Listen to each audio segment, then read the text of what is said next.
Et de vous retrouver encore une fois de plus sur les plateaux sport de Ndar TV au sommaire de ce mardi 10 octobre. Trêve internationale, match amical Mali-Ouganda. Une phase de préparation pour les hommes d'Erika Sekou Chella. Tirage au sort de la Coupe de Confédération, les Stades maliens logés dans le groupe 2. Amis sportifs, bonsoir. Encore une fois de plus, nous sommes avec nos consultants, l'infatigable Gilles Louis. Gilles, bonsoir. Bonsoir Moussa Diabaté, bonsoir à tous les téléspectateurs. Comment vous allez? Ça va. Il y a la forme? Bon, disons qu'un peu inquiet, mais ça va aller. C'est-à-dire, c'est quoi? En fait, j'ai un problème de famille personnelle et j'espère que ça va se résoudre d'ici là. Inch'Allah, prions le bon Dieu. Inch'Allah, ça ira. Alors, j'ai lu la trêve internationale qui commence à partir de ces semaines. Le Mali qui jouera contre l'Ouganda, match amical là, c'est vendredi.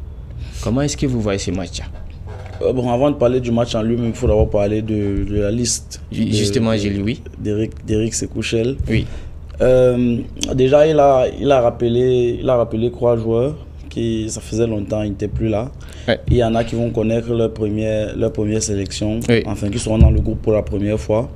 Et il y a des habitués de l'équipe nationale qui sont là.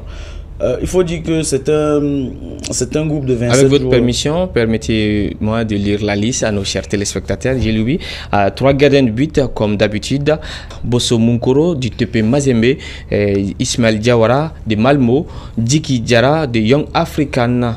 Défenseur, il a convoqué 8 défenseurs Djiloubi, Amari Traoré de la Real Sociedad, Moussa Diarra de Toulouse, Mamadou Traoré de Mauvert, Mamadou Fofana Lojo de Amiens, Amadou Dante de Stuttgart, Bouakar Kiki Kouyaté de Montpellier, Sikou Nyakate de Braga, Sporting Braga, je pense, Falaï Sako de Montpellier et 9 milieux de terrain, Jules Jubi, Djadje Samasekou de Offenham, il a fait son retour à Offenham après Olympiakos, Mohamed Kamara de Chamantier de Monaco, Alou Djenka d'El Hali, Kamori Doumia, Boubacar Traoré de Wolverhampton, Yves Boussouma de Tottenham, Adama Nos Traoré, Hull City, Cheikh Oumar Doucouré, Crystal Palace, Ibrahima Sissoko, Strasbourg, et 7 attaquants, j'ai lui, Moussa Djenepo, Standard de Liège, Moussa Doumia, Al-Hada, Ibrahima Kone, Almeria,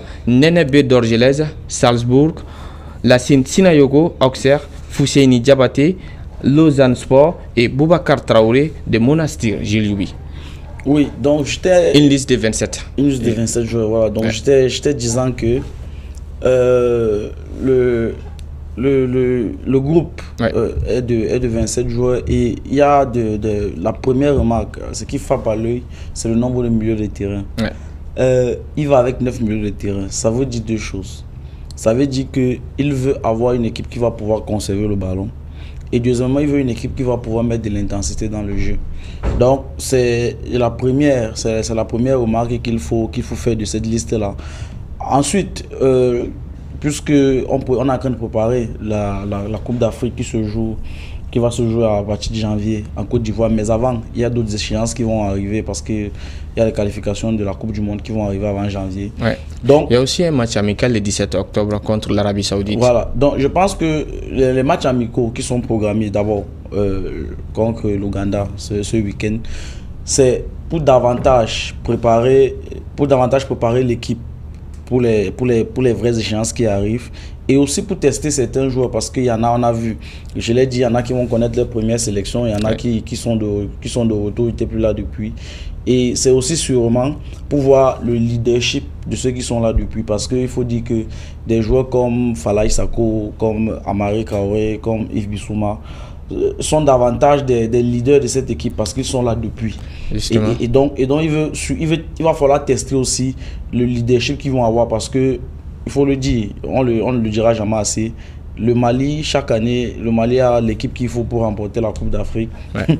Mais le Mali, finalement, ne remporte jamais la Coupe d'Afrique. Donc, je pense que cette année, il faut bien préparer les choses. Et c'est pour ça que j'attends davantage le match contre l'Arabie Saoudite que le match contre l'Ouganda. Parce que le match contre l'Ouganda, avec tout le respect que j'ai pour l'Ouganda, c'est pas un calibre. Ouais, c'est pas un grand calibre du football africain, donc même du football mondial. Donc on ne peut pas dire que c'est vraiment un match test contre l'Ouganda. Mais par contre, l'Arabie Saoudite, c'est vraiment un match tête. Pourquoi? Parce qu'on a vu leurs prestations en Coupe du Monde, même s'ils sont éliminés au premier tour. Ouais. Et aussi avec le nouveau format du championnat qu'ils ont, je pense que...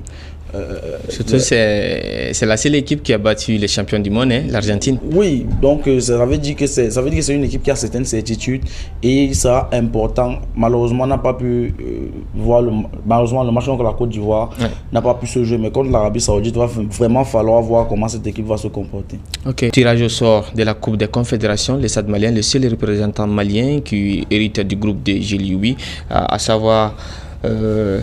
composé de RS Berkane du Maroc, Diable Noir du Congo-Brazza et Shakhtar United de l'Afrique du Sud. Comment est-ce que vous voyez ce groupe du Stade malien? C'est un groupe qui sera compliqué pour le Stade malien. Il n'y a pas besoin de connaître forcément les clubs qui sont là pour savoir que c'est 3 pays où le football est de loin plus développé que le football au Mali. On n'a plus besoin de parler du championnat congolais, marocain ou sud-africain.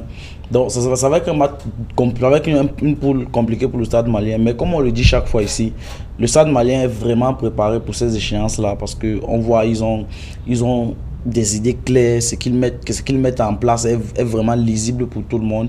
Et donc ce sera une poule compliquée, mais le Stade malien peut réussir à s'en sortir dans cette poule-là. Mais ça va être très difficile pour le Stade malien parce que le championnat recommence. Justement, Gilles, le championnat de la reprise qui était attendu le week-end dernier est reporté d'une semaine de plus.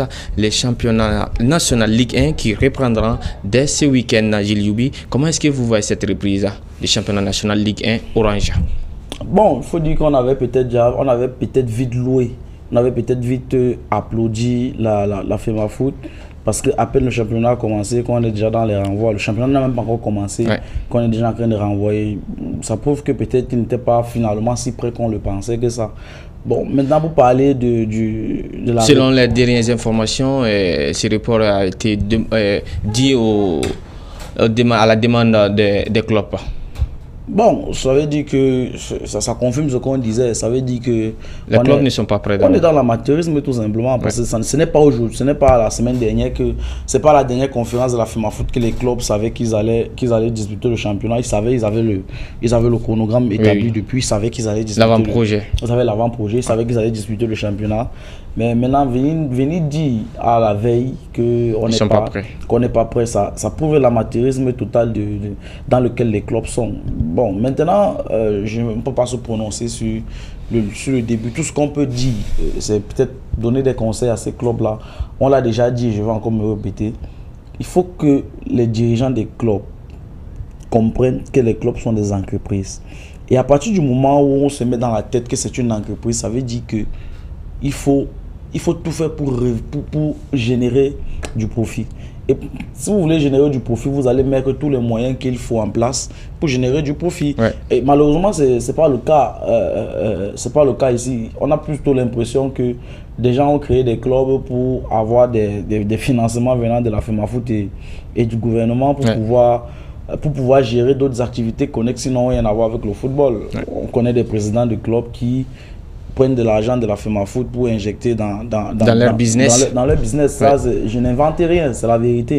Et c'est plutôt dommage en fait, parce que un club de football peut générer beaucoup de profits. Mais malheureusement, si je vous prenais l'exemple du Stade malien par exemple, qui essaye d'avoir une politique claire, il y a très peu de clubs qui ont cette politique claire-là. Pourquoi? Parce que les gens, voilà, comme je disais tout à l'heure, les gens prennent ça pour de l'amusement. Mais en plus, il faut aussi dire que même si les clubs parviennent à avoir de bonnes structures, ils ne sont malheureusement pas accompagnés par la FEMAFOOT et puis encore par le gouvernement. Donc il est donc difficile que le championnat se professionnalise. Et c'est plutôt regrettable parce que quand on voit tous les jours, vous êtes journaliste, je suis journaliste, quand on voit sur le terrain tous les jours, on voit il y a des jeunes qui sont énormément bourrés de talent. On en voit tous les jours que Dieu a créé. On se dit que s'il y avait des structures adaptées, le football devait forcément prendre son envol. Et puis pour répondre, parce qu'il y a certaines personnes qui disent que ils n'investissent pas beaucoup dans le football parce que le football n'est pas un facteur de développement d'un pays. Ils ont peut-être raison. Mais lorsque vous voyez des grandes villes en Europe comme Paris, comme Magritte, comme Long. Vous voyez que autour des structures des clubs, parce que le club, les grands clubs en Europe, et même les petits clubs, hein, ont déjà des stades. Et ce que les gens ne savent pas, c'est que ce que le stade apporte une microéconomie. C'est-à-dire que lorsque vous créez un stade, le stade va apporter des boutiques à côté. Ouais. Le stade va forcément faire en sorte qu'on va créer des voies, des voies d'accès, ouais. des voies d'accès au stade. Ouais. Et maintenant, tout ça fait en sorte que ça crée une microéconomie et ça booste forcément le développement d'une certaine localité. Je vais prendre un exemple banal. Si par exemple, vous et moi on décide de créer un club de football, on met en place le club de football. On dit, bon, notre siège local sera par exemple à Koulikoro. On va à Koulikoro, on crée un stade, on crée notre centre d'entraînement. Forcément, où le stade sera placé, où le stade sera positionné, ouais. Il y aura forcément des gens, puisqu'il y a des matchs qui vont se jouer sur ce stade. Il y a donc forcément des gens qui iront créer business. Qui vont créer des business, une boutique de vente de vêtements, boutique de vente de maillots, boutique de vente de denrées alimentaires. Et ça fait en sorte que ça crée une microéconomie. Et vous allez voir que des gens qui vivent à Koulikoro vont créer des petits business autour. Et ça va permettre justement à l'économie de Koulikoro, simplement Koulikoro, voilà, d'avoir d'éclore un peu. Donc, avoir une évolution ou... Ouais, d'avoir une légère évolution. Maintenant, imaginez qu'à Koulikoro, il y a 2 clubs qui font la même chose. À Bougouni, il y a 2 clubs qui font la même chose. À Sikasso, et ainsi de suite. Vous verrez que de façon globale, l'économie sera... Vous voyez que de façon globale, les choses vont évoluer. Justement, Gilles, vous allez parler des grands clubs européens. On va chercher une forme de transition pour aller directement en Europe avant de revenir ici au Mali. Les championnats européens qui se sont disputés ce week-end. Comment est-ce que vous avez vu les chocs Arsenal-Manchester City? Déjà, c'est dès l'entame du match, avant l'entame du match, il faut dire que de part et d'autre, il y avait des absents. Manchester City n'a pas De Bruyne, n'avait pas Rodri. Arsenal n'avait pas Bukayo Saka, Arsenal n'avait pas Thomas Partey qui est d'ailleurs revenu de blessure. Donc, de façon globale, ça reste quand même un choc parce que les effectifs sont quand même assez fournis de part et d'autre. Bon, maintenant, pour parler du match en lui-même, il faut dire que c'est un match piège pour Arsenal parce que Arsenal, on se souvient la saison dernière, n'a gagné aucun match contre Manchester City et ça leur a forcément coûté le titre. Depuis 2015, Arsenal n'avait pas battu Manchester City en championnat. Oui, effectivement. Donc, ça prouvait qu'en championnat, Arsenal était encore un niveau en dessous de Manchester City. Ouais. Et maintenant, en gagnant ce match, Arsenal a prouvé qu'ils sont là pour lutter pour le titre cette saison. Et je pense que Arteta a été un peu plus stratège que Guardiola dans la tactique. Pourquoi? Parce qu'il a positionné Jorginho au milieu de terrain. Personne ne s'attendait à ce que Jorginho soit titulaire. Mais Jorginho, de par sa présence, a permis à Arsenal de plus tenir le ballon. C'est-à-dire qu'il était vraiment collé. Il était au milieu des 2 défenseurs. Voilà, lorsqu'il fallait faire ressortir les ballons. Et ça a permis à Arsenal d'avoir le ballon, de contrôler le tempo du jeu. Et puis, deuxièmement, Arsenal, parce que vous savez, c'est un match où forcément, vous savez que vous allez subir. Arsenal savait qu'ils allaient à un moment donné subir. Ouais, la domination stérile. Ils ont justement bien subi la domination. Manchester City faisait tourner le ballon, mais sans réellement apporter de danger dans la surface. Ouais. La preuve, c'est que Manchester City a cadré 1 ou 2 tirs seulement. Je crois que dans le match, globalement, il y a eu 3 tirs cadrés. Hein. De façon globale, il y a eu 3 tirs cadrés. Donc, vous voyez que Arsenal a su globalement maîtriser la rencontre et dans ce genre de match, généralement c'est un coup du sort qui permet de gagner et voilà, Nathan Ake a dévié le ballon, juste ce qu'il fallait pour permettre à Martinelli de marquer et Arsenal gagne le match. Justement, Mikel Arteta qui disait qu'ils seront difficiles à battre. Comment est-ce que vous voyez ce championnat avec Tottenham en tête avec 20 points, le même nombre de points, avec Arsenal 20 points également et Manchester City 3e avec 18 points? Bon, c'est vrai qu'on est qu'à la 8e journée, donc il y a encore 40 matchs à jouer. Ouais. C'est beaucoup de matchs. En 40 matchs, beaucoup de choses peuvent se passer. Mais il faut dire que Arsenal est sur une bonne dynamique. Parce que la saison dernière déjà, c'est comme ça qu'ils avaient commencé leur championnat. Et ils ont tenu le rythme jusqu'à 5 journées de la fin où ils se sont complètement écoulés. Mais je pense que cette saison, ils sont revenus mentalement un peu plus forts. Maintenant, il y a la Champions League à jouer. Ils ont quand même acheté, ils ont quand même un effectif assez fourni qui peut permettre qu'ils jouent sur tous les tableaux. Parce que n'oublions pas qu'il y a des joueurs qui étaient performants avant qui ne sont même plus, parmi les 15 joueurs qu'on utilisait généralement. Ouais. Donc, je pense que Arsenal a toutes les chances de remporter le championnat cette saison. Mais il y a une variable, c'est que Tottenham se mêle aussi à la course au titre, ce qu'on n'avait pas vu la saison dernière. Ouais. Donc, ça va être compliqué, mais Arsenal pourra tenir le rythme puisqu'ils l'ont déjà fait la saison dernière. Donc, ils sont sur une bonne dynamique. Et Arteta l'a dit, ils sont une équipe difficile à battre. Et il a raison. Parce que lorsqu'on a vu comment Arsenal a su maîtriser Manchester City, on s'est dit que ça va être difficile pour n'importe quelle équipe de battre Arsenal. Et même pour Tottenham, c'était vraiment difficile de battre Arsenal. Et Arsenal a fait de gros cadeaux à Tottenham, il faut le dire, parce que Jorginho qui rate un Concorde qui conduit au 2-2. Donc je pense que ça va être une équipe vraiment difficile à battre, mais il y a la variable Ligue des Champions avec laquelle il va falloir composer, et c'est ça justement qui va être difficile pour Arteta. Ça sera un plus pour Tottenham, vu que Tottenham n'est pas en Champions League, Tottenham ne joue pas de compétition européenne cette année. Oui, ce sera un plus pour Tottenham, ils seront plus frais. Voilà, ils seront plus frais. Mais en fait, Tottenham peut bien créer la surprise, mais malheureusement la Première Ligue est un championnat qui demande beaucoup d'exigences. Okay. Et lorsque vous avez des équipes comme Manchester City, comme Arsenal, et quand vous voyez l'effectif de Tottenham, vous vous dites qu'à un moment donné, il y aura une sorte de cassure. Et c'est justement la cassure là qui va faire en sorte qu'on va voir si Tottenham finalement peut tenir ou pas.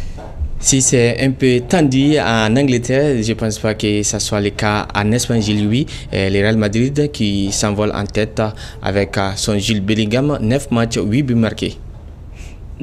Par contre, le Barça qui trébuche, tenu en échec face au Grenada.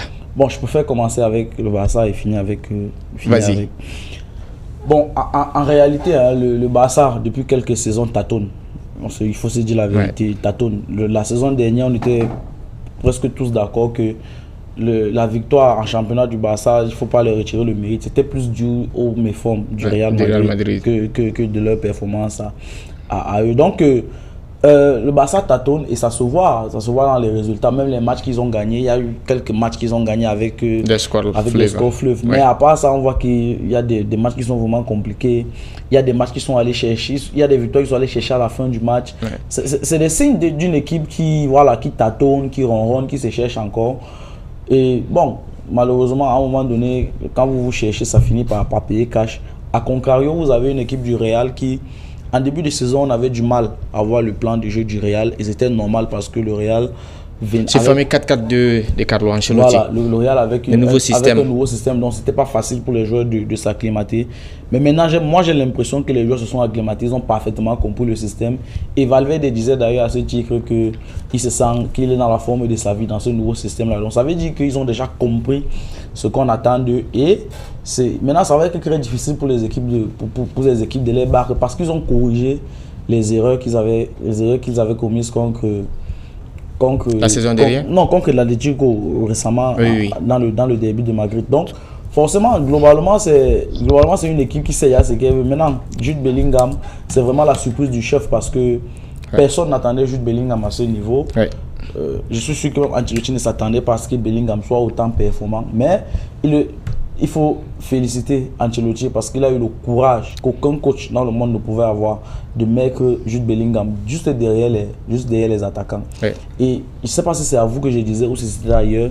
Je disais que lorsque Bellingham et Vinicius auront réussi à trouver la complémentarité, si Rodrigo se met au niveau, ce trio-là, Vinicius, Rodrigo, Bellingham, s'ils trouvent la complémentarité, je vous assure qu'en Liga, ils seront extrêmement difficiles à battre. Mais en Ligue des Champions, ça va être une autre chose parce que la Ligue des Champions est vraiment plus exigeante, excusez-moi de l'expression, que la Liga. Même si la Liga, c'est celui-là. Il y a beaucoup de surprises aussi en Champions League. Voilà, donc, mais je pense qu'en Champions League, ils seront un peu courts parce que il leur manque vraiment cet attaquant en pointe qui peut peut dévier le ballon. C'est Karim Benzema qui s'est envolé en Arabie Saoudite. Voilà. Alors Gilles, changeons de discipline, basketball, et revenons ici au Mali.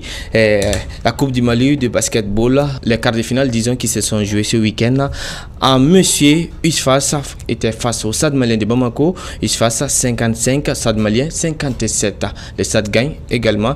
Deuxième match, Atar Club de Kidal a perdu contre l'AS Real de Bamako 84-60. En dames, Calaban Sport 57, Stade malien qui fait un chiffre 3, 122. L'AS Real aussi en dames qui a été bâti cette fois-ci par le Djoliba dames 56-59. Donc les affiches explosives de cette finale, disons, sont en monsieur Stade malien. En monsieur, Stade malien face à l'AS Real de Bamako. Et en dame, Stade malien encore face au Djoliba AC. Oui, c'est des affiches extrêmement alléchantes parce que ce sont de gros clubs, sont de grosses structures globalement d'abord dans le sport et ensuite sont de gros clubs de basketball. On va encore parler du Stade malien, le Stade malien qui est en finale dans les deux catégories. Oui. Vraiment, je ne sais pas comment féliciter le Stade malien pour le travail qu'ils abattent. Parce qu'il faut le dire, il ne faut pas seulement tout le temps taper sur les clubs, il faut féliciter les clubs, il faut féliciter les structures quand ils font les dirigeants. Les dirigeants. Le Stade malien, ils sont en train d'abattre un travail merveilleux. Malheureusement, ils ne sont pas suivis par d'autres structures. Ouais. Donc, comme je disais, ça va être ces deux finales, finalement explosives, comme vous l'avez dit dans votre intitulé, ces deux finales explosives, parce que ces deux sont des grandes structures de basketball. Ouais. Et moi, j'ai hâte d'être à ces finales-là pour pouvoir vivre ce moment exceptionnel. Ok, Gilles, c'est ainsi prend fin cette émission de ce mardi 10 octobre 2023. Votre mot de la fin?